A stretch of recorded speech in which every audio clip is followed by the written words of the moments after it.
Good afternoon, everyone. Thanks for your time to come here. I'll start the class by introducing ourselves. My name is Bob from Second Shift Molding. My name is Damon, I'm from First Shift Molding. I'm Edward from First Shift Molding. My name is Suleiman, I'm Sergi Molding.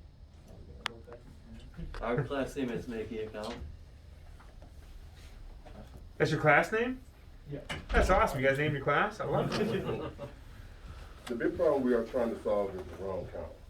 We as a group came up with there is a whole lot of confusion going on with how to record scrap on a data sheet due to the language barriers. There is a lot of confusion going on where to record the right and left on the production data sheet. We see that the language barrier affects people's ability to accurately record scrap. We walked around the shop and we noticed that the right-hand scrap is being recorded on the left-hand side and the left being recorded on the right-hand side.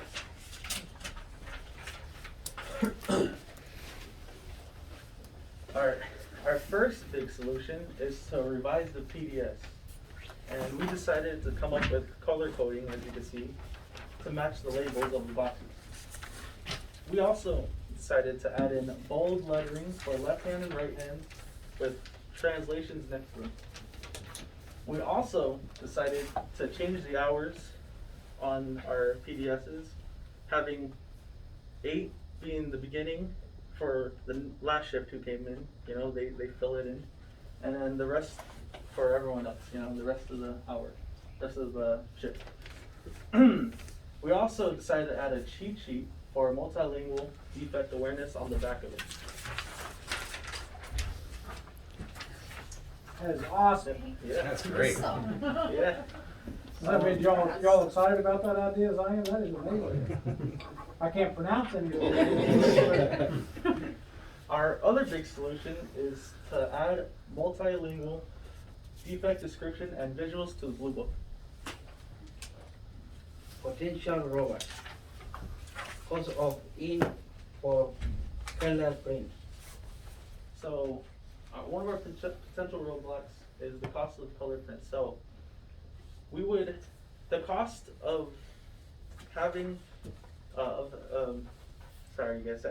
the cost of good products makes up for the cost of colored prints. More than makes up, actually. People not reading the blue book. So, people not reading the blue books is sort of an issue we've seen, and having their native languages in the blue books would enforce them to read the books, the defects. The defects, descriptions and visuals not getting into each blue book. So we would work with quality to ensure that this happens. Not printing or using the new PDS.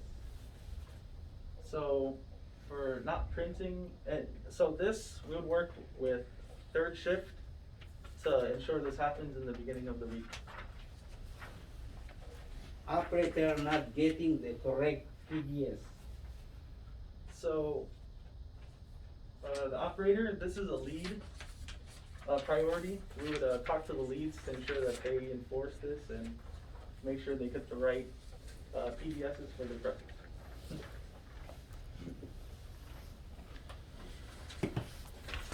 Here you have the new production data sheet.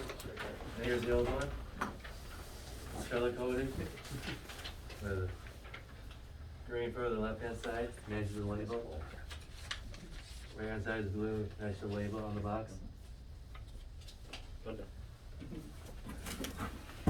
Up here, right side and left side. Yep. There's also list of defects. And they're on the back of the sheet. And with their description and in different languages. And also it's in the blue book here too with the pictures and the description and the different languages.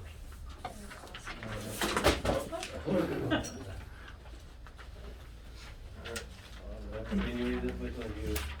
Oh, I found my language here, Kunama. Oh, I like it. So, I understand now. Alright,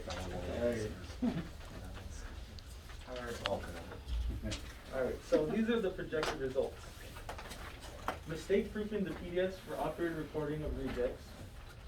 Clear communication with leads about accounting for rejects. Bridging the language and the language gap to help English language learners identify the correct scrap category. Operators being more aware of the specific defects and their appearances, and hoping to save you guys some money. And who would it benefit? The operators. Clearer understanding of scrap and where to record it. The leads, more accurate scrap input, and BEP, less wrong counts. What we need from you is quality, assist in getting the multilingual defect definition into every blue book. Trainers, train operators on the new PDSs. Leads, determine which operators need the new sheet and deliver it to them. And supervisors, print up and maintain the stock of the color-coded PDFs.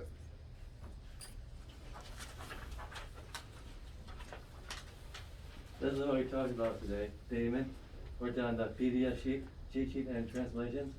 Edward worked on the multilingual blue book defect definition sheet.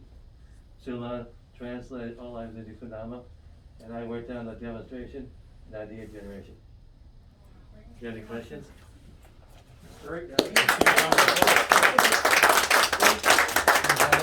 So I have a quick question, just because Victor and I got the preview of this on Wednesday. When you guys were going through the defect definitions into the other languages, did you find anything that didn't translate well? Remember we had talked about that. Did you find anything that you stumbled on that really didn't make sense in those other languages? Well, there was a few that don't exactly translate, but Okay. overall it's did? understandable Okay, in the good. language. Good. And then just, Damon, question for you. I know at the 7 Habits, we talked about how challenging it is to be able to explain a problem with somebody from a different language.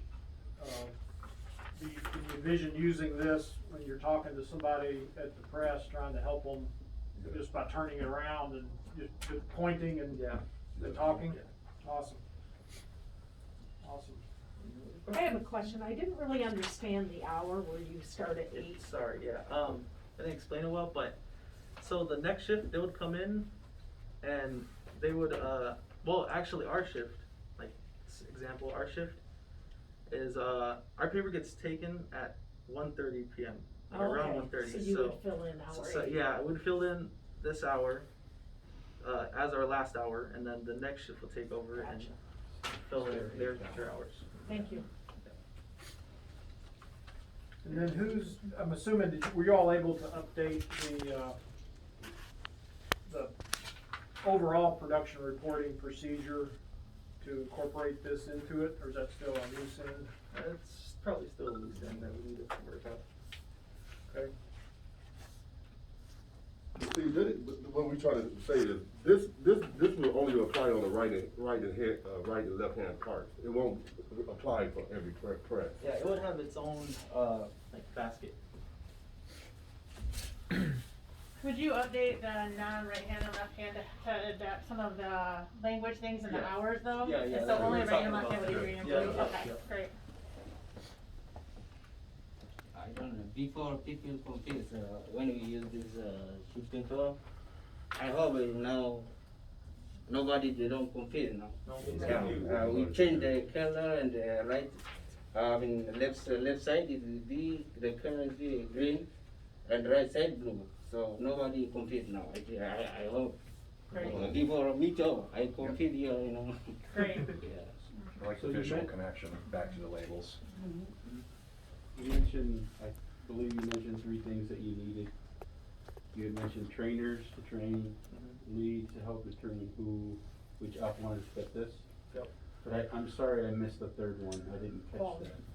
Third one. There's 4 Oh, up there. yeah. Oh, he's got it right there.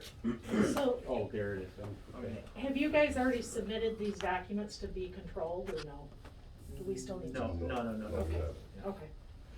One thing, I'm not sure the volume or the total number of the pages that we would need, but it may make sense to have my team quote it to see if we wanna run them outside and have them here. Sure.